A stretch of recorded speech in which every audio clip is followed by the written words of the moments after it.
Nakakatuwa naman itong sinasabi na isang content creator. Sasagutin ko lang to. Iyan ay napakinggan ko lang mula sa kanyang sinasabi tungkol sa pangungutang. Tama naman siya.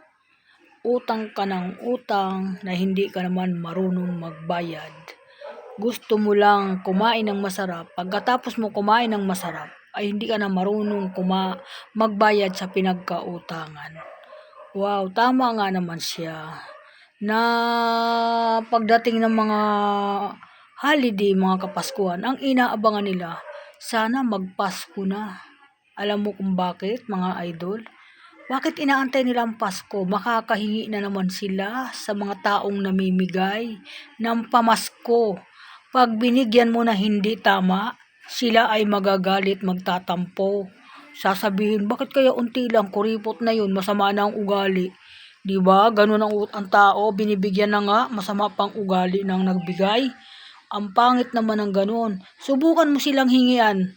Hindi magbibigay kahit malang kahit malang pasalubong isang saging, wala man lang sila.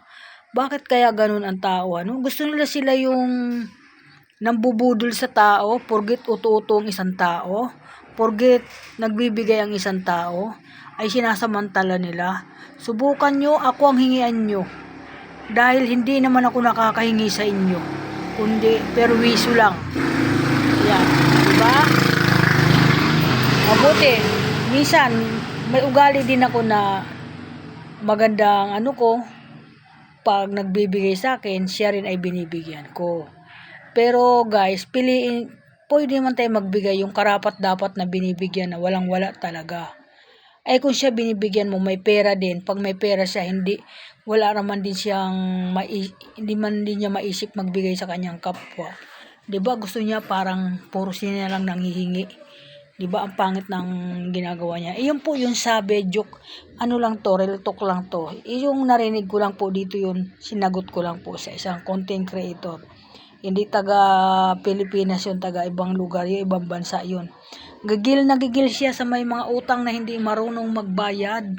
Dahil ang sarap mangutang, gastusin yung inutang na hindi naman sa kanilang pera.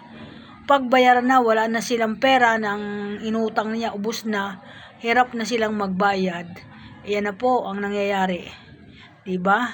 Kaya tayo, huwag na po tayo mangungutang kung bubudulin lang naman natin ang isang tao. Ang sama-sama naman natin yan. Diba? Napakawalang kwenta ng pagkatao natin, kaya hindi naaayos ang mundo natin. Dahil sa atin din mga ginagawa. Sa inyo rin mga ginagawa na mangungutang na hindi marunong magbayad. Ay, ako hindi. Dati ganun ako, pero pag sinabi ko, tinakda ko na magbabayad ako sa ganung araw, sa ganung pitsa, ako naman ay nagbabayad. Awa ng Diyos.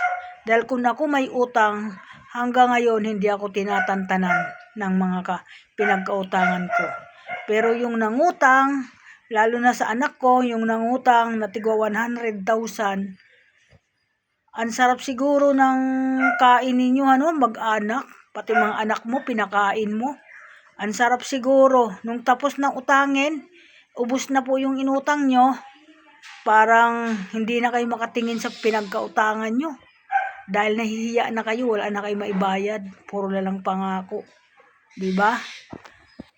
Yan ang sabi ng isang content creator. Sinagot ko lang dahil maganda yung kanyang sinasabi tungkol sa taong mangungutang at saka nag-aabang na laging Pasko. Laging Pasko, sana magpasko na. Ang iniisip kasi nila para mabigyan na naman sila ng regalo. Subukan mo sila puntahan sa bahay nila. Magpasko ka doon. Anong masasabi nila, 'di ba? 'Di ba may masasabi sila, lalo na kung marami silang ginagawa, pagod na pagod sila sa kanilang bahay sa kakaintindi ng bisita ng mga namamasko. 'Di ba? Magagalit sila dahil napagod sila. Ganyan ngayon ang tao, kaganda ang ugali. Thank you so much. Welcome to my vlog. Magandang hapon. Maraming salamat. Bye-bye.